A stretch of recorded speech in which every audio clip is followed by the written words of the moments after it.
Vasco D gamma, मेरी भूख ने भारत को ढूंढ लिया। यूरोप का उबला बासी मांस खाकर परेशान हो चुका था और फिर मैंने एक ऐसे देश की तरफ कदम बढ़ाया जहां आने का हर यूरोपियन का सपना था।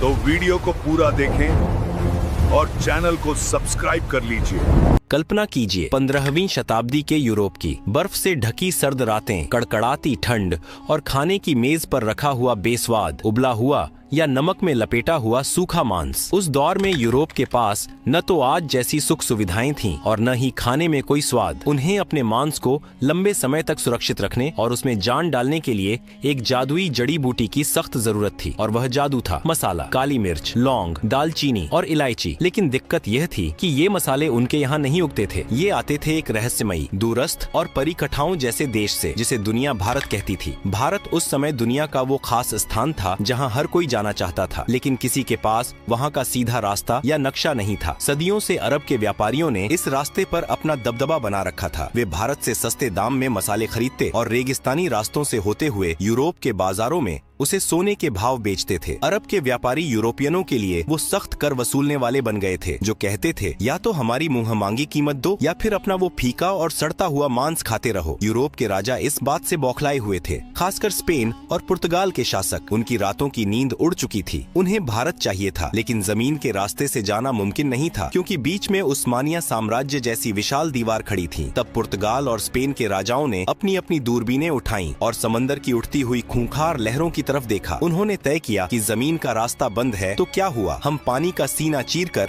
भारत का दरवाजा ढूंढ निकालेंगे। यह कोई साधारण फैसला नहीं था। आज के समय में बिना दिशा सूचक यंत्र के अनजान शहर में जाना मुश्किल होता है। जरा सोचिए, उस दौर में जब लोगों का मानना था कि दुनिया चपट्टी है, नाविकों में खौफ था कि अगर वे समंदर में बहुत दूर गए तो दुनिया के किनारे से नीचे एक अनंत खाई में गिर जाएंगे या उन्हें विशाल समुद्री राक्षस निगल लेंगे। समंदर उस समय एक ऐसा क्रूर हत्यारा था जो बिना चेतावनी दिए इंसान को लील जाता था। इन्हीं डरे हुए लेकिन लालची माहौल में पुर्तगाल से एक आदमी निकला जिसका नाम था बार्थोलोम्यू डियाज। उसने कहा, महाराज, मैं खोजूंगा भारत। वो अपनी नाव लेकर अफ्रीका के तटों के किनारे किनारे नीचे की तरफ गया, लेकिन जैसे ही वो अफ्रीका के सबसे निचले हिस्से पर पहुंचा, समंदर ने अपना असली खौफनाक रूप दिखा दिया। लहरें पहाड़ों जितनी ऊंची उठ रही थीं, हवाएं जहाज के चीथड़े उड़ाने पर आमादा थीं। डियाज की हालत खराब हो गई। उसने हाथ जोड़ लिए और कहा, भाई, मुझे नहीं चाहिए भारत, मेरी जान ज्यादा कीमती है। उसने उस जगह का नाम रखा तूफानों का अंतरीप और अपनी नाव उल्टी घुमाकर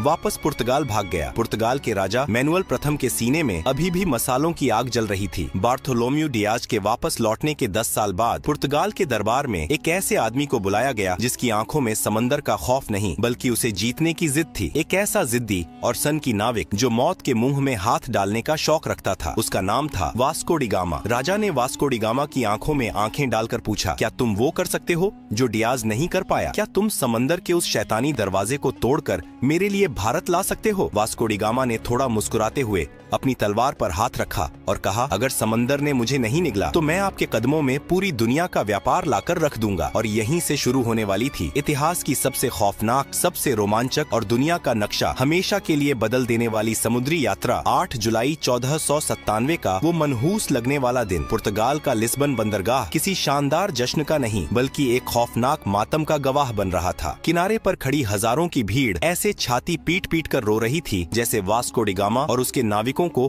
किसी समुद्री यात्रा पर नहीं बल्कि सीधे यमराज के पास एक तरफा टिकट देकर भेजा जा रहा हो। जैसे ही लिस्बन का तट आंखों से ओझल हुआ और जहाज खुले अटलांटिक महासागर में पहुंचे, समंदर ने अपना असली खूंखार रूप दिखाना शुरू कर दिया। न कोई दिशा सूचक यंत्र, न कोई मौसम विभाग की चेतावनी और न ही कोई दिशा बताने वाला यंत्र जो पूरी तरह सटीक हो। सिर्फ आसमान के तारे और भगवान के भरोसे ये मुसाफिर एक ऐसी दुनिया की तरफ बढ़ रहे थे जिसका नक्शा आज तक किसी इंसान ने नहीं बनाया था। कुछ हफ्तों तक तो सब ठीक रहा, हवाएं मेहरबान रहीं, लेकिन फिर अटलांटिक महासागर का मिजाज खराब हो गया। लहरें इतनी ऊंची उठने लगीं जैसे 10 मंजिला पानी की इमारत टूटकर सीधे जहाजों पर गिर रही हो। आसमान में बिजलियां ऐसे कड़क रही थीं मानो ऊपर कोई महायुद्ध चल रहा हो। तूफानी हवाओं ने जहाजों के पालों को फाड़कर चीथड़े कर दिया। लकड़ी के जहाज ऐसे चरमरा रहे थे जैसे कोई अदृश्य दैत्य उनकी हड्डियां चबा रहा हो। निचले हिस्से में नाविकों की हालत देखकर तरस आता था। दिन रात के हिचकोलों से उल्टियां करते करते उनकी आंतें बाहर आ रही थीं। हर कोई माथा पकड़कर रो रहा था। भाई किस पागल के चक्कर में पड़ गए, शांति से पुर्तगाल में बैठकर सूखी रोटी खा लेते। ये भारत के मसालों के चक्कर में अब समंदर की मछलियों का चारा बनेंगे। तूफान तो जैसे तैसे पार हो गया, लेकिन फिर एक और खामोश, अदृश्य और खूंखार दुश्मन ने उन पर हमला कर दिया। शरीर घलाने वाली बीमारी, महीनों से ताज़ा खाना, फल और जीवन देने वाले तत्व न मिलने के कारण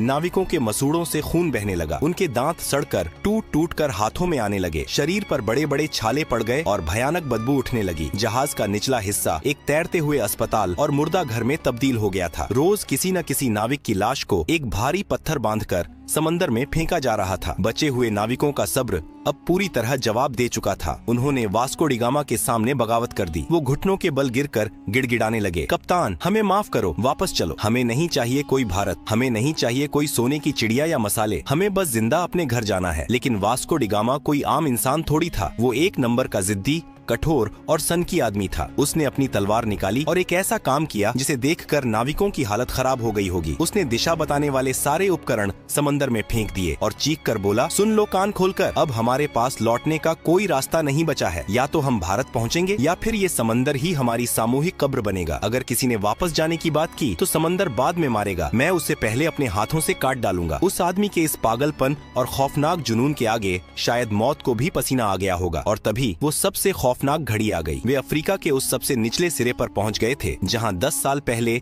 बार्थोलोम्यू डियाज ने अपनी हार मान ली थी। वो जगह थी तूफानों का अंतरीप। आसमान दिन में ही स्याह काला हो गया। ऐसा लग रहा था मानो समंदर और आसमान ने मिलकर इन जहाजों को पीसने की कसम खा ली हो। लहरें इतनी विशाल थीं कि जहाज उनके सामने पानी के बुलबुले लग रहे थे। एक लहर जहाज को आसमान की तरफ उछालती तो दूसरी उसे पाताल में धकेल देती। साओ राफेल जहाज का ढांचा बुरी तरह टूट गया था। हर नाविक ने अपनी आंखें बंद कर लीं और अपने अंतिम समय की प्रार्थना करने लगा। लेकिन वास्को डी गामा जहाज के पहिए को लोहे की तरह मजबूती से पकड़े सीना ताने तूफान की आंखों में आंखें डालकर खड़ा था। प्रकृति अपने पूरे रौद्र रूप में थी। वो उन्हें निगलना चाहती थी, लेकिन एक इंसान की शुद्ध जिद और पागलपन के आगे वो भी हारने लगी। कई दिनों की इस रोंगटे खड़े करने वाली मौत की लड़ाई के बाद अचानक एक सुबह चमत्कार हुआ। तूफान थम गया, हवाएं सर्द से गर्म होने लगीं, लहरें शांत हो गईं और पानी का रंग बदल गया। वास्को डी गामा और उसके बचे खुचे थके हारे नाविकों ने अपनी आंखें खोली। उन्होंने वो कर दिखाया था जो दुनिया के इतिहास में आज तक किसी ने नहीं किया था। उन्होंने उस मौत के दरवाजे को तोड़ दिया था और अब वे एक बिल्कुल नए महासागर, हिंद महासागर में प्रवेश कर चुके थे। उस दिन के बाद से उस खूंखार तूफानों के अंतरीप का नाम बदलकर हमेशा के लिए उम्मीद की किरण रख दिया गया, क्योंकि अब उन्हें यकीन हो गया था कि भारत का रास्ता यहीं से जाता है। लेकिन कहानी अभी बाकी थी मेरे दोस्त। वे हिंद महासागर में तो आ गए थे, लेकिन भारत अभी भी बहुत दूर था। और सबसे बड़ी मुसीबत ये थी कि ये समंदर उनके लिए बिल्कुल नया था। यहाँ का पानी, यहाँ की हवाएं, सब कुछ अनजान था। उन्हें नहीं पता था कि भारत किस दिशा में है। उन्हें अब एक ऐसे इंसान की सख्त तलाश थी जो इस अनजान पानी का उस्ताद हो, जो उनका हाथ पकड़कर उन्हें उस स्वर्ण भूमि तक ले जाए। उन्हें एक स्थानीय राहगीर चाहिए था जो आज के सजीव नक्शे की तरह उन्हें सीधा रास्ता दिखा सके। और वो इंसान उन्हें मिलने वाला था पूर्वी अफ्रीका के मालिंदी तट पर। एक ऐसा आदमी जिसकी एक उंगली के इशारे ने पूरी दुनिया का भूगोल और इतिहास हमेशा के लिए पलट कर रख दिया। अफ्रीका के पूर्वी तट पर मालिंदी नाम का एक शांत और खूबसूरत बंदरगाह था। मौत के समंदर को पार करने के बाद वास्को डी गामा के टूटे फूटे जहाज और उसके बदबूदार थके हारे नाविक जब वहां पहुंचे तो उनकी हालत जिंदा लाशों जैसी हो चुकी थी। उन्हें बस एक ही चीज की तलाश थी, कोई ऐसा इंसान जो उन्हें उस रहस्यमयी भारत तक ले जाए। उन्हें आज के दौर का एक जिंदा नक्शा चाहिए था। और यहीं पर इतिहास ने सबसे बड़ा और मजेदार मोड़ लिया। वास्को की मुलाकात एक ऐसे इंसान से हुई जिसने उसका हाथ पकड़कर दुनिया का नक्शा ही बदल दिया। उस भारतीय नाविक ने उसे जो चीज दिखाई उसने पुर्तगालियों के होश उड़ा दिए। उसने सितारों की स्थिति, मानसून की हवाओं और समुद्री धाराओं का ऐसा सजीव ज्ञान समझाया जिसे देखकर वास्को डी गामा को लगा कि ये लोग तो समंदर के असली उस्ताद हैं। हवा का रुख बदला। मानसून की तेज और मेहरबान हवाओं ने वास्को डी गामा के जहाजों के फटे हुए पालों में नई जान फूंक दी। अब उन्हें पतवार घुमाने की भी जरूरत नहीं थी। हवाएं खुद उन्हें उनकी मंजिल की तरफ धकेल रही थीं। जैसे जैसे दिन बीत रहे थे, नाविकों की धड़कनें तेज हो रही थीं। क्या सच में कोई भारत है या ये सब एक छलावा है? तभी एक शाम आसमान में कुछ समुद्री पक्षी उड़ते हुए दिखाई दिए। ये पक्षी पूर्व दिशा की ओर जा रहे थे। वास्को डी गामा समझ गया, जहाँ पक्षी जा रहे हैं वहीं कोई जमीन है। और फिर आई 20 मई 1498 की वो जादुई सुबह। समंदर की लहरें एकदम शांत थीं। सूरज की सुनहरी किरणें पानी पर ऐसे बिखर रही थीं जैसे किसी ने पिघला हुआ सोना बिछा दिया हो। अचानक हवा के एक तेज झोंके के साथ एक ऐसी खुशबू आई जिसने पुर्तगालियों के दिमाग सुन्न कर दिए। यह ना तो उनके जहाजों की सड़ांध थी और ना ही समंदर के खारे पानी की महक। यह चंदन, इलायची और काली मिर्च की वो दिव्य और नशीली खुशबू थी जिसके लिए उन्होंने मौतों का समंदर पार किया था। कोहरा छंटा और उनके सामने उभरी नारियल के ऊंचे पेड़ों की कतारें। दूर से मंदिरों की घंटियों की मधुर आवाज गूंज रही थी और एक विशाल वैभवशाली शहर उनके सामने खड़ा था। यह कोई भ्रम नहीं था, यह भारत का पश्चिमी तट था, कालीकट, जो आज के केरल में है। वास्को डी गामा और उसके नाविकों की आंखों से आंसू छलक पड़े। महीनों से मौत को चकमा देते देते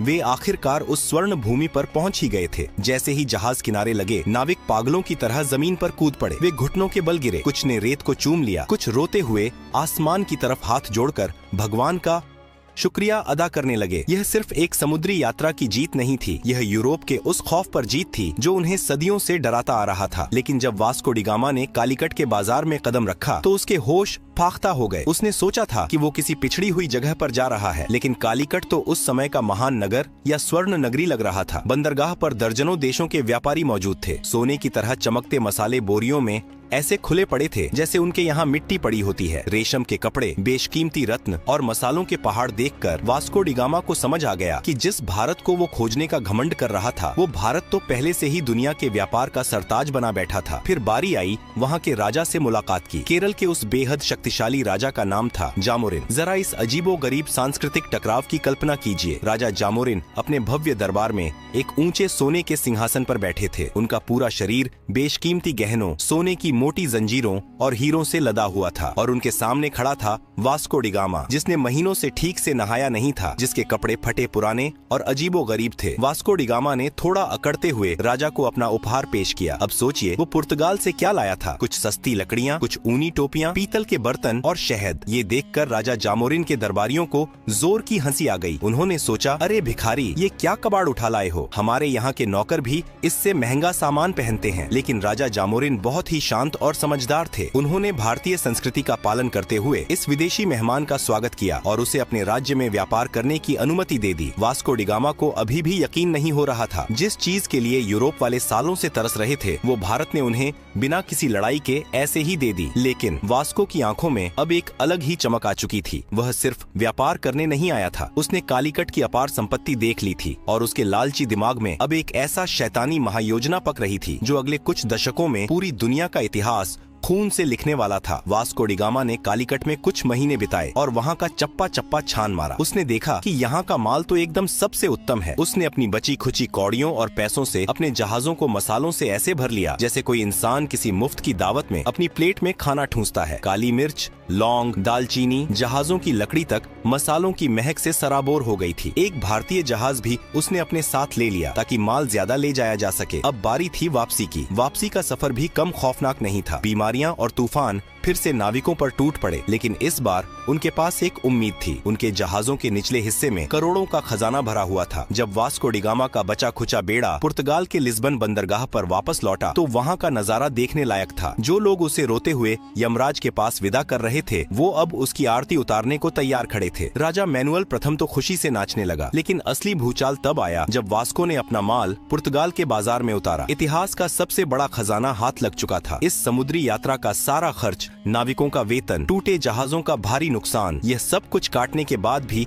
उस एक खेप से वास्को डी गामा को पूरे 64 गुना का शुद्ध मुनाफा हुआ। जरा सोचिए, आज के जमाने में लोग व्यापार में थोड़े से मुनाफे के लिए पागल हो जाते हैं और इस आदमी ने एक ही बार में इतना बम्पर मुनाफा मार दिया था। अब तो पुर्तगाल के मजे आ गए, लेकिन ये खबर छुपने वाली थोड़ी थी। पूरे यूरोप में हल्ला मच गया। अरे भारत मिल गया रे, मसालों का कुबेर का खजाना मिल गया। स्पेन, फ्रांस, हॉलैंड और ब्रिटेन, सबके राजाओं की रातों की नींद उड़ गई। पूरे यूरोप में आग लग गई कि ये कंगाल पुर्तगाल वाला रातों रात इतना अमीर कैसे हो गया। जब वो जा सकता है तो हम क्यों नहीं। देखते ही देखते यूरोप के हर देश ने अपने अपने जहाज समंदर में उतार दिए। समंदर में जैसे भीड़ लग गई। सब एक ही रट लगाए हुए थे, चलो भारत, चलो भारत। लेकिन यहीं से इस कहानी का सबसे स्याह सबसे खौफनाक और दर्दनाक अध्याय शुरू होता है। वास्को डी गामा ने जिस समुद्री दरवाजे को खोला था वह असल में आफत का पिटारा था। यह सिर्फ व्यापार का एक नया रास्ता नहीं था, यह यूरोप के खूनी लालच, क्रूरता और साम्राज्यवाद का एक सीधा निमंत्रण था। जिन पुर्तगालियों का राजा जामोरिन ने भारतीय परंपरा के अनुसार अतिथि मानकर स्वागत किया था, उन्होंने व्यापारिक चौकियों को किलों में बदलना शुरू कर दिया। उन्होंने तोपें तान दी और समंदर पर दादागिरी शुरू कर दी। उनके पीछे पीछे डच आए, फिर फ्रांसीसी अपनी नौसेना लेकर आ धमके और अंत में आया इतिहास का सबसे शातिर, सबसे खतरनाक सफेद पोश भेड़िया, अंग्रेजों की व्यापारिक कंपनी। इन यूरोपीय ताकतों को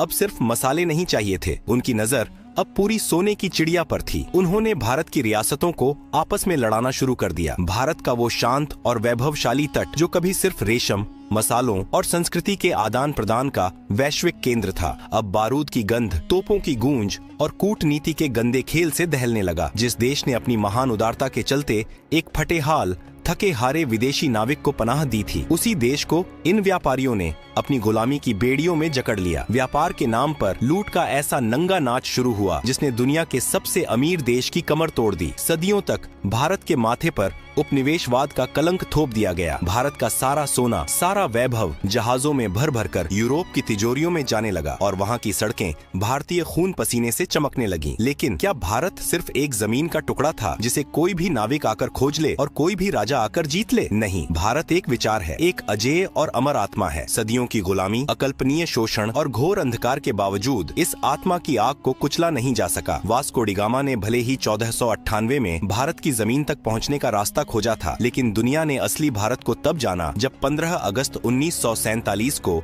इस देश ने अपनी छाती पर रखी गुलामी की बेड़ियों को एक झटके में तोड़कर फेंक दिया। जब लाल किले की प्राचीर से आसमान में तिरंगा शान से लहराया तो दुनिया को यह परम सत्य समझ में आ गया कि भारत को कोई खोज नहीं सकता। यह वो सनातन सत्य है जो हमेशा से था, है और अनंत काल तक रहेगा। और इस तरह मसालों की एक हल्की सी खुशबू से शुरू हुई एक खौफनाक समुद्री यात्रा ने दुनिया को उसका सबसे बड़ा सबक सिखा दिया कि आप सोने की चिड़िया को कुछ वक्त के लिए पिंजरे में तो कैद कर सकते हैं, लेकिन उसकी उड़ान को हमेशा के लिए कोई नहीं रोक सकता।